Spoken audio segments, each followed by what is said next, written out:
horoscope for the 4th to the 10th of March, and this week we've got quite a big week ahead of us. We've got a new moon in Pisces and we're also starting Mercury retrograde. So these two things are going to be quite a big kind of energy for us, and what's going to be happening is the new moon in Pisces is going to be conjunct Neptune in Pisces. So this is a really watery energy, and it's going to get us having lots of emotions coming up, lots of creativity, lots of stuff coming from beneath, like the unconscious, anything that might be bubbling up from somewhere in your past perhaps. And what this is trying to do is it's trying to get you to recognise these feelings and try and actually acknowledge them and work with them.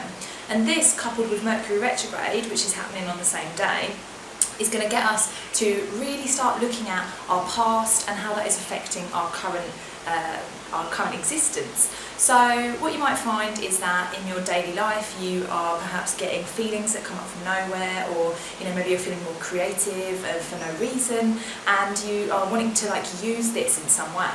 And for you, Aries, it might be that you start to feel these things maybe physically. So you might find yourself thinking, I've got a really bad neck ache, and that might be because of some stress that you're not facing. Maybe you are stressed in your workplace and you're getting this kind of physical symptom that's trying to get you to recognise a feeling.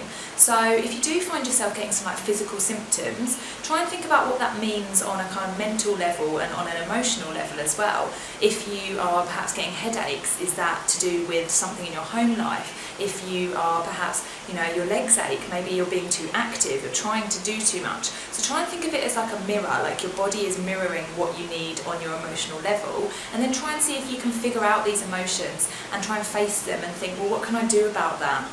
If you're stressed at work, what can you do to make that better? And what you might find is that when you do face these emotions and you do face these kind of things that are manifesting in a physical way, that actually the physical symptoms might start to disperse a little bit, and you might start to feel a little bit better, and then you can start working with these feelings and working with these creative needs a little bit better. And that's what all the new moon energy and Mercury retrograde will be about for you. So have a lovely week. I hope the new moon brings you lots of fabulous new ideas, and I will see you next week, guys. Much love.